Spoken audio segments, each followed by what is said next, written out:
The Poem of the Man God. The Third Year of the Public Life. Chapter 400. Farewell to Bether. 16th of March, 1946. I do not know how I shall manage to write, worn out as I am with continual heart attacks, by day and by night, but I am beginning to see, and I must write. I see Jesus before the mansion house of Johanna at Bether. The garden in front of it widens out, forming a semicircular open space by means of two green pincer-shaped wings. The central part of the open space is bare and is bordered by old, tall, leafy trees rustling in the light breeze blowing on top of this hill, and casting a pleasant shade that protects from the sun in afternoons. Hedges of roses beneath the trees form a colourful, sweet-smelling semicircle around the open space. The sun is about to set, and as this castle is on a high position, one can clearly see that it is descending towards the horizon and is about to hide behind the western mountains. Andrew points those mountains to Philip, reminding him of their fear when they had to announce the Lord at Beth Jinnah. Beth Jinnah is, in fact, on those mountains where the Lord the previous year cured the daughter of the hotel keeper at the beginning of his pilgrimage towards the Mediterranean shores, if my memory does not fail me. I am all alone, so I cannot get anyone to give me the copybooks of months ago to check, and my head just cannot remember.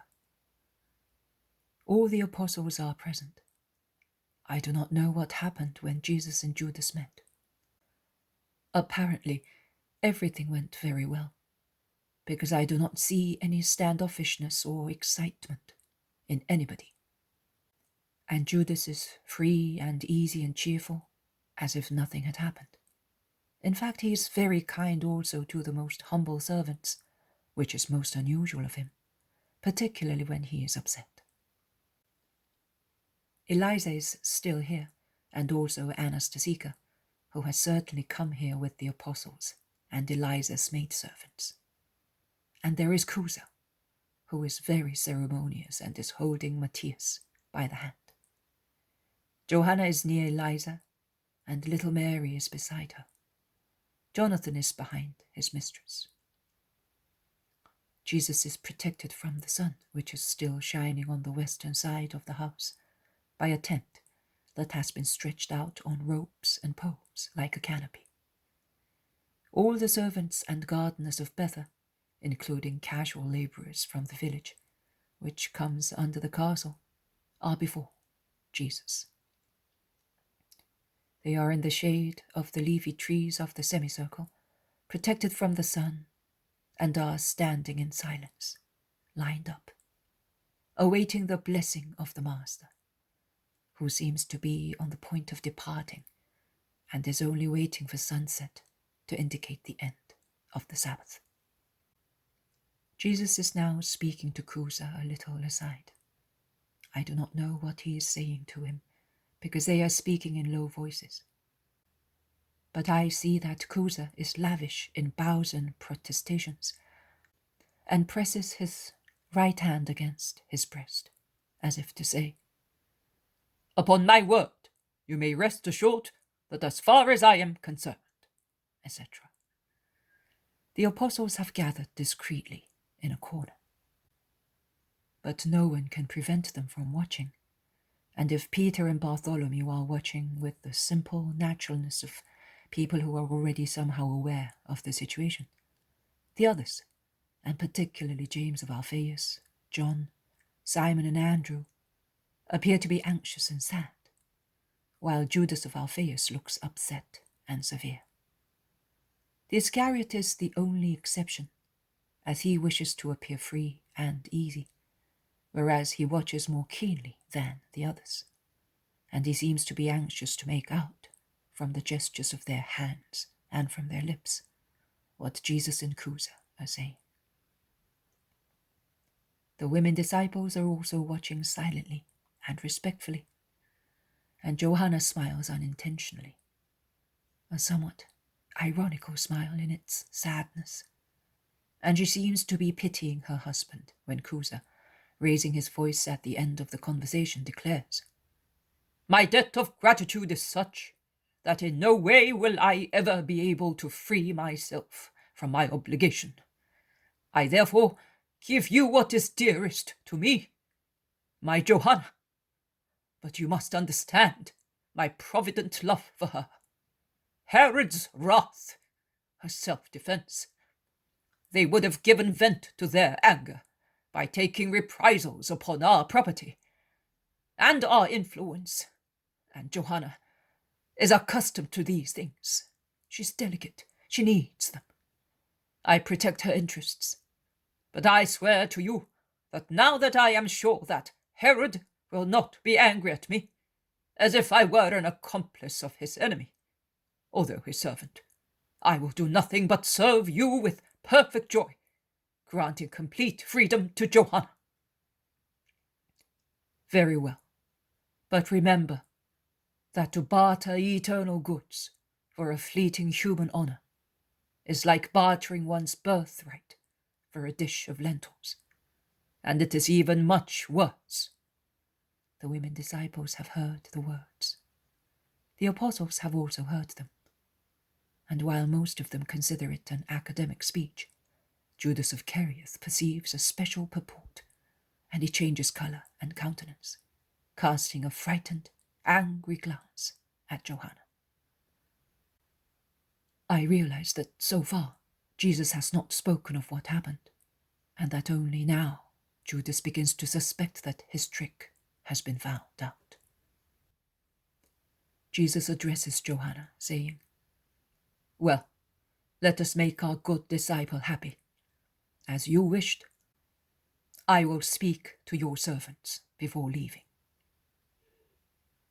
He comes forward as far as the limit of the shade, which is growing longer and longer as the sun sets slowly, and now looks like an orange mutilated of its lower part, and the mutilation increases as the sun sets behind the mountains of Beth, setting the clear sky ablaze.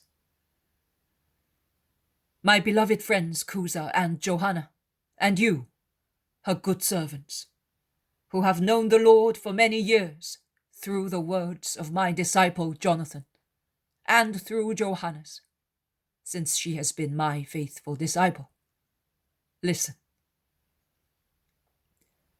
I have taken leave of all the Judean villages, where my disciples are more numerous through the work of the first disciples, the shepherds, and because they have responded to the word, who passed by teaching them in order to save them.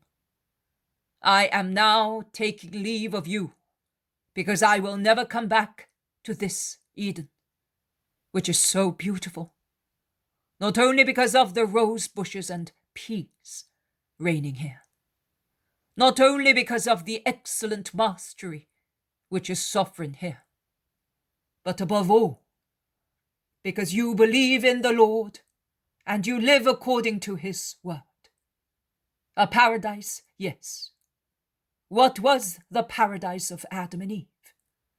A wonderful garden where they lived without sin, where the voice of God resounded and his first two children loved and listened to it with joy. Well, I exhort you to watch that what happened in Eden may not happen to you, that the serpent of falsehood, of calumny, of sin, may creep in and bite your hearts, separating you from God. Be watchful and firm in your faith. Do not fret. Do not be incredulous. That might happen because the cursed one will strive to enter everywhere, as he has already entered many places, to destroy the work of God. And as long as the sly, cunning, indefatigable one enters places and searches, eavesdrops, lies in wait, slavers, endeavors to seduce. There is no great harm. Nothing and no one can prevent him from doing that. He did that in the earthly paradise. But it is much worse to let him stay there without driving him out.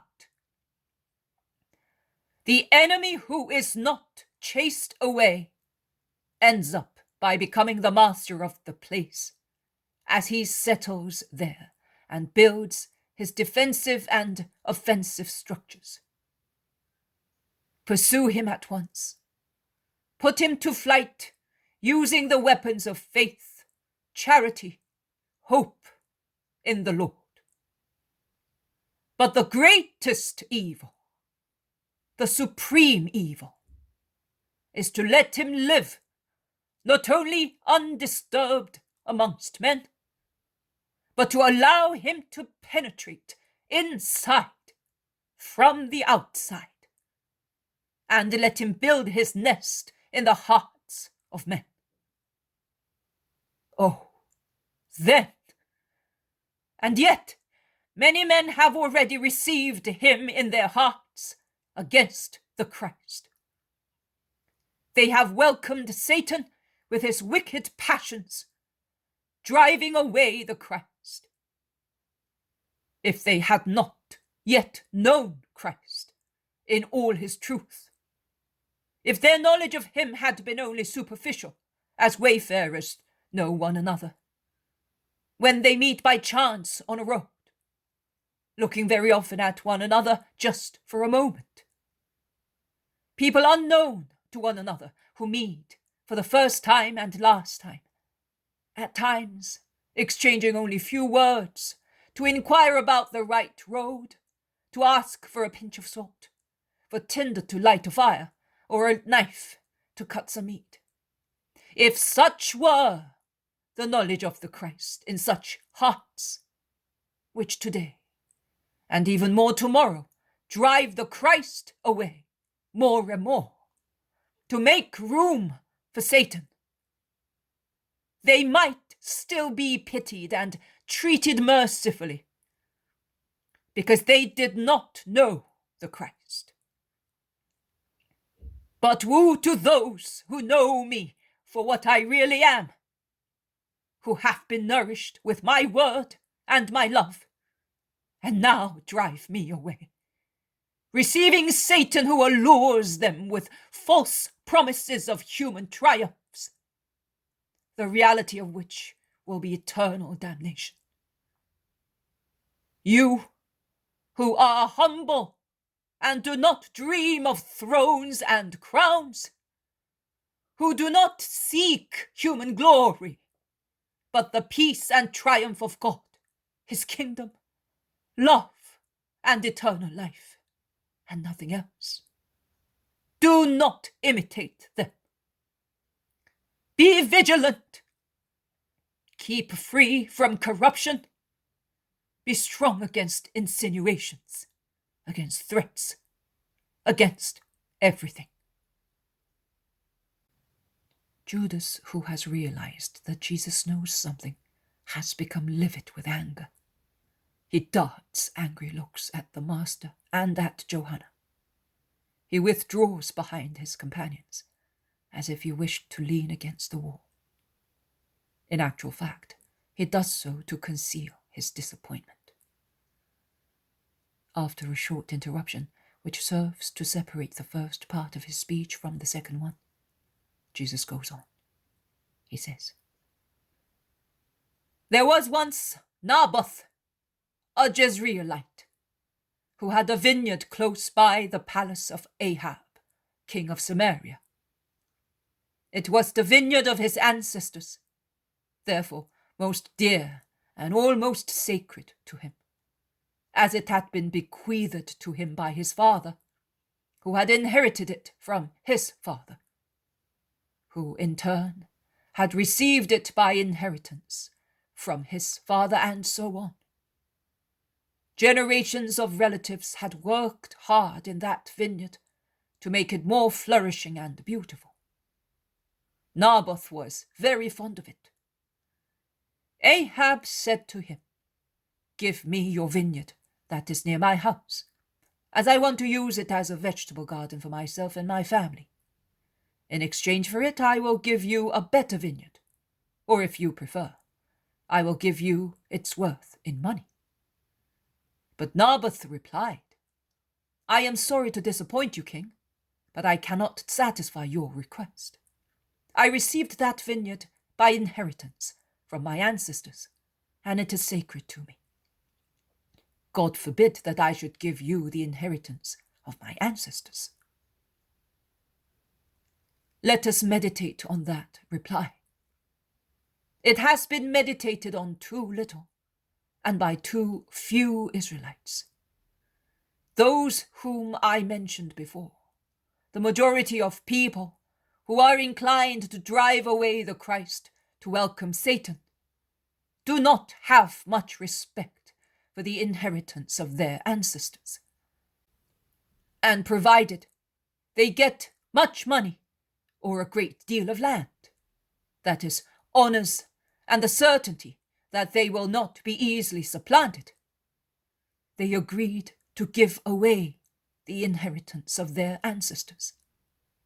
That is, the messianic idea for what it really is, as it was revealed to the saints of Israel, and should be held sacred in all its details, also the least ones, without tampering with it, or altering it, or degrading it with human limitations.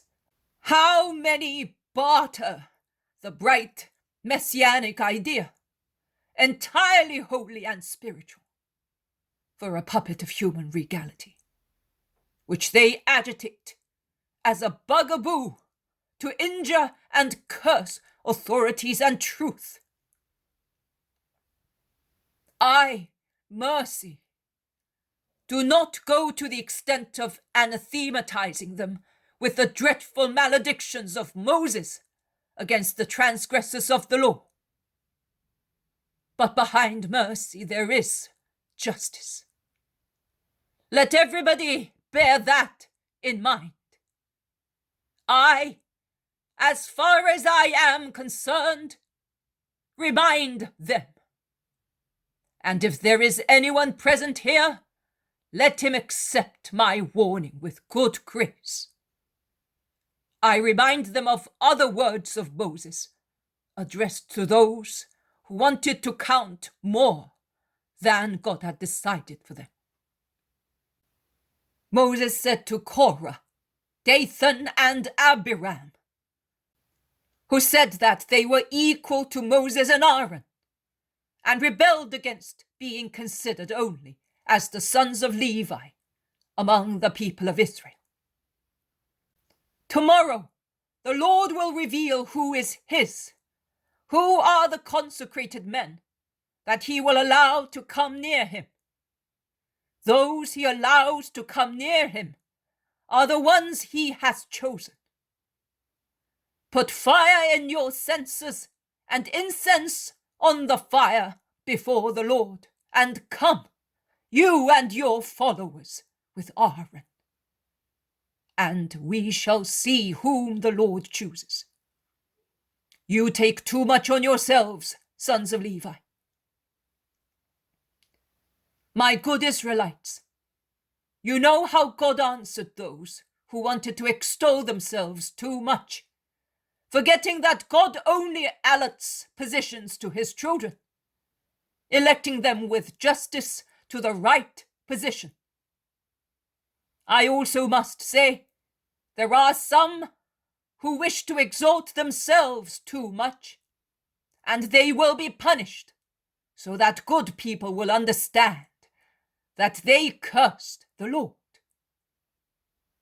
Those who barter the messianic idea, as it was revealed by the Most High, for their poor, human, dull, limited, revengeful idea, Are they not like those who wanted to judge the sacredness of Moses and Aaron?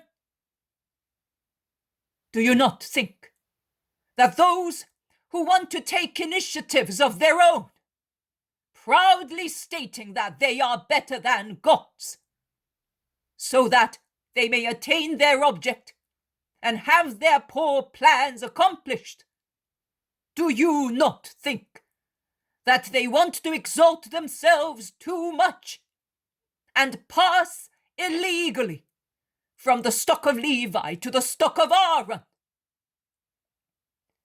Those who dream of a poor king of Israel and prefer him to the spiritual King of Kings, those whose eyes are diseased with pride and greed, whereby they see the eternal truth written in the holy books distorted, and those who cannot understand the most clear words of the revealed truth because of the fever of their lustful humanity.